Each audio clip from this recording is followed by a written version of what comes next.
Comment être charismatique? Dans cette vidéo, on va parler d'un sujet essentiel pour quiconque veut devenir plus attractif naturellement, le charisme, mais aussi le fait d'être magnétique, et tu vas voir que ce sont deux concepts souvent confondus, et pourtant, ils sont assez différents. C'est une compétence puissante, elle peut transformer ta vie sociale, sentimentale et même professionnelle. Alors installe-toi confortablement, c'est parti! Alors qu'est-ce qu'être magnétique? Commençons par définir ce qu'est vraiment le magnétisme. Quand on dit qu'une personne est magnétique, ça signifie qu'elle attire les autres de façon naturelle, sans faire d'efforts apparents. Elle n'essaie pas de séduire ou de manipuler, c'est quelque chose qui émane d'elle sans qu'elle ne force quoi que ce soit. Le plus important à comprendre ici, c'est que tu ne peux pas être magnétique en ayant l'intention consciente d'influencer quelqu'un. Si tu cherches à être magnétique pour manipuler, c'est voué à l'échec. Chaque personne a son libre arbitre et personne n'aime se sentir manipulé, évidemment. Au contraire, le magnétisme réside dans ta capacité à être OK avec toi-même. Plus tu es à l'aise avec qui tu es, plus tu dégages une énergie qui attire naturellement les autres. Un point clé ici, c'est l'acceptation de soi. Pour être magnétique, tu dois t'accepter pleinement avec tes qualités et tes défauts. Ça crée une aura de confiance qui attire les autres sans que tu aies besoin de les convaincre ou de les forcer à venir vers toi. Ils sont attirés naturellement parce qu'ils ressentent ta force intérieure. Franchement, on a tous en tête ce gars qui entre dans une pièce avec une posture détendue, un regard confiant, mais sans nécessairement avoir cette intention de plaire à tout prix. On a tous vu au moins une fois ce type de mec qui dégage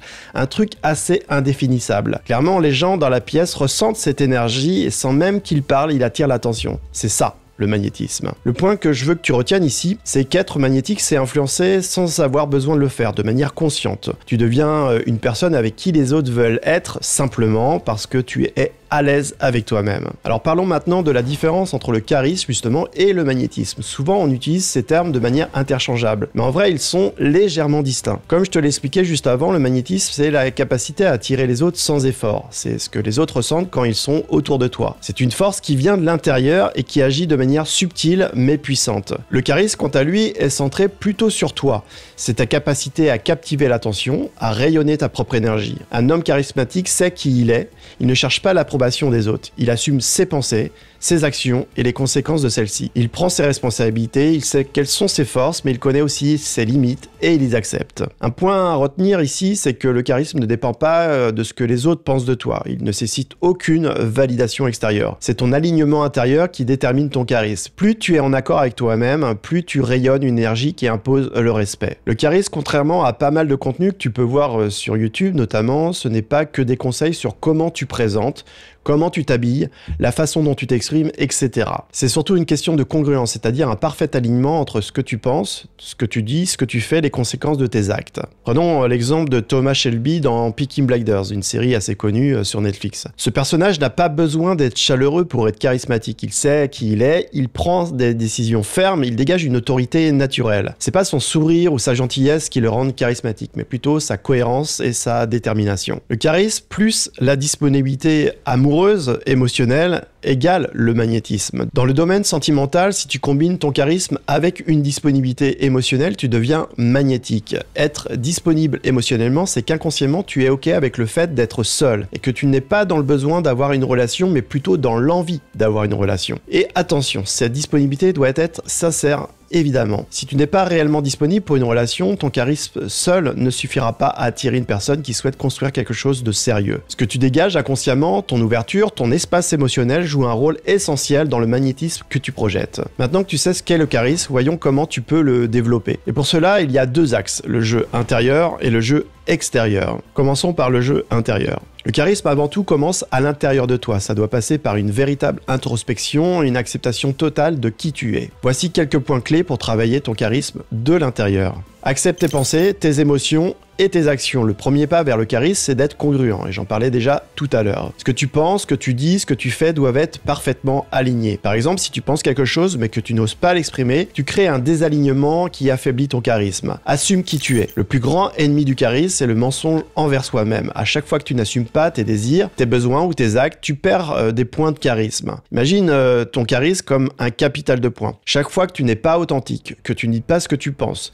tu perds des points. c'est progressif, mais si tu continues à agir en décalage avec qui tu es, ton capital charisme devient négatif. Et là, c'est difficile de remonter la pente. Sois honnête avec toi-même. Pour développer ton charisme, tu dois avoir confiance de tes faiblesses, mais aussi de tes forces. Si tu évites de prendre tes responsabilités ou si tu te trouves constamment des excuses, tu perds en crédibilité, non seulement aux yeux des autres, mais surtout à tes propres yeux. C'est exactement ce qui se passe quand tu as envie d'aborder une femme et que finalement t'y vas pas. En faisant ça, tu t'installes au fur et à mesure dans le cercle vicieux de la confiance en soi. Et j'en parlais d'ailleurs dans ma précédente vidéo. Moins tu agis, plus c'est difficile. Plus c'est difficile, plus tu te dis que tu n'es pas capable de le faire. Et ne pas se sentir capable, c'est ne pas avoir confiance en soi. Travaille aussi sur ta congruence. J'en ai parlé à plusieurs reprises déjà. Personne n'est parfait et chercher à être 100% aligné tout le temps est une illusion. Mais ton objectif est de tendre vers une congruence maximale. C'est ce travail intérieur petit à petit qui te donnera cette force et ce charisme naturel. Et je te le rappelle, la congruence, c'est d'être parfaitement aligné entre ce que tu dis, ce que tu fais et ce que tu penses. Imagine une situation où tu continues de fréquenter une personne qui ne te plaît pas vraiment. Je peux te jurer qu'il y a plein de mecs comme ça, j'en côtoie régulièrement sur Insta. Et tu restes dans cette relation parce que tu as peur de ne pas trouver mieux. Chaque fois que tu fais ça, tu perds des points de charisme, tu perds du respect pour toi-même. À force,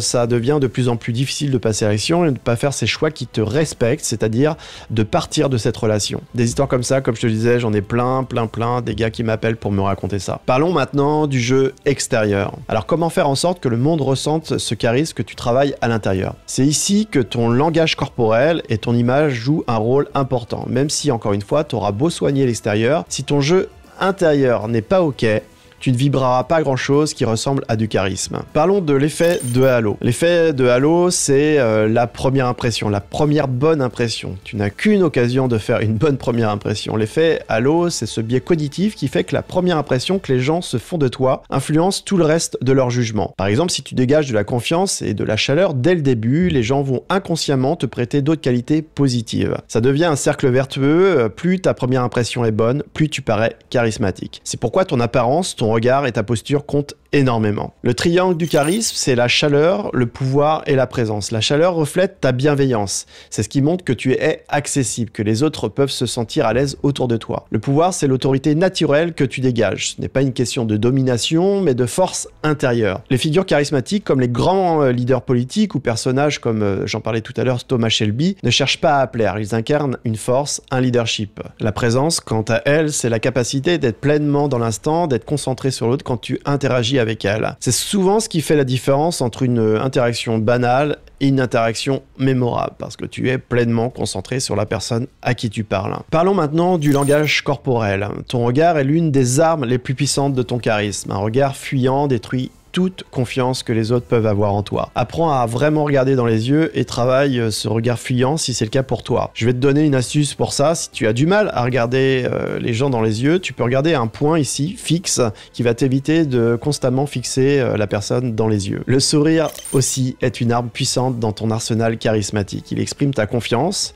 ta bienveillance et rend tes interactions plus chaleureuses. Un sourire sincère montre que tu es à l'aise. Il désarme les gens autour de toi, créant une connexion immédiate. N'oublie jamais ça et c'est vraiment un paramètre très important lorsque tu abordes des femmes. Beaucoup d'hommes aussi ne font pas attention à leur posture. Une posture droite et ancrée transmet immédiatement du charisme. Quand tu te tiens bien droit, les pieds bien ancrés au sol, tu montres que tu es solide, confiant et prêt à faire face à n'importe quelle situation. A l'inverse, une posture affaissée te rend moins impressionnant, moins crédible. Les gestes doivent aussi être maîtrisés et naturels. Trop de gestes parasites comme toucher constamment ton visage ou croiser les bras peut te faire perdre en crédibilité. Apprends à utiliser tes mains pour souligner tes propos comme je suis en train de le faire en ce moment et donne du poids à ce que tu dis. Les grands leaders et orateurs savent que chaque geste doit avoir une intention. Quand tu parles, accompagne ce que tu dis d'une gestuelle fluide, ouverte, qui capte l'attention de ton interlocuteur et renforce ton message. C'est exactement ce que je suis en train de faire ici. Maintenant, comment maintenir ton charisme et même le renforcer au quotidien? Le charisme, évidemment, ne se travaille pas en un jour, c'est un travail quotidien, une discipline à adopter. Voici quelques stratégies pour t'aider à le maintenir et à le renforcer dans la vie de tous les jours. Premièrement, sois authentique. Le charisme repose sur l'authenticité. Si tu essaies de jouer un rôle ou de devenir quelqu'un que tu n'es pas, ça finira par se voir et les autres sentiront que tu n'es pas congruent. Reste toujours fidèle à toi-même et à tes valeurs et n'aie pas peur de montrer qui tu es réellement au risque d'être clivant ou polarisant. Prends également 100% de tes responsabilités. Un homme charismatique prend la responsabilité de ses pensées, de ses actions et de leurs conséquences. Si quelque chose ne va pas dans ta vie, n'accuse pas les autres. Assume ta part de responsabilité et utilise cela comme une opportunité pour grandir et t'améliorer. Ça te donnera un immense pouvoir personnel et te donnera l'occasion de rester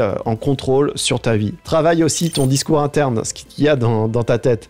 Ce que tu dis à toi-même influence ton charisme. Tu répètes constamment que tu n'es pas assez bien, que tu ne mérites pas de réussir. Ça reflètera ton attitude. Apprends vraiment à t'encourager, à te challenger de manière positive, sans te juger ou te condamner. Cultive un dialogue interne de respect et de motivation. Fixe-toi aussi des objectifs et des limites claires. Un homme charismatique sait ce qu'il veut et où il va. Il n'est pas perdu ou hésitant. Ça ne veut pas dire que tu dois avoir toutes les réponses à chaque instant, mais il est crucial de te fixer des objectifs clairs et de s'y tenir.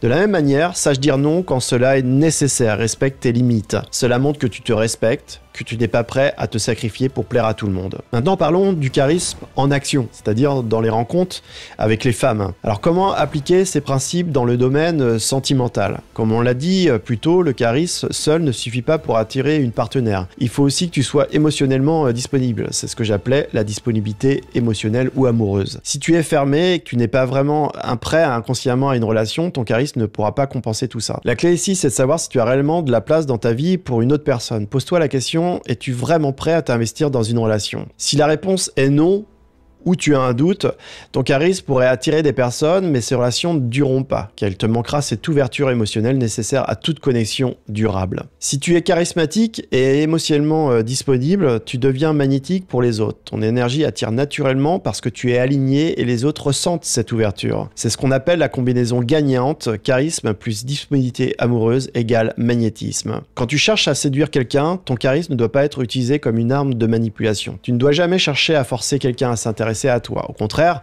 laisse l'autre venir à toi de manière naturelle. Plus tu es en paix avec toi-même et plus tu laisses l'autre libre de choisir, plus tu deviens magnétique. Devenir un homme charismatique et magnétique est un processus continu qui commence par l'intérieur. Il ne s'agit pas de manipuler ou de chercher l'approbation des autres, mais plutôt de cultiver une authenticité, une confiance en soi qui rayonneront naturellement autour de toi. Travailler sur ton charisme, c'est d'abord t'accepter toi-même, aligner tes pensées, tes actions et tes paroles. C'est ce que j'appelle la congruence. Et adopter aussi une posture corporelle, un langage non verbal qui renforce cette énergie positive. C'est ça le charisme. Merci d'avoir suivi cette vidéo. Si tu as trouvé ce contenu utile, n'hésite pas à mettre un petit pouce bleu, t'abonner à la chaîne et activer la cloche pour être notifié des prochaines vidéos. Je te dis à très vite pour une nouvelle vidéo pour t'aider à devenir la meilleure version de toi-même et faire des rencontres de qualité. Ciao!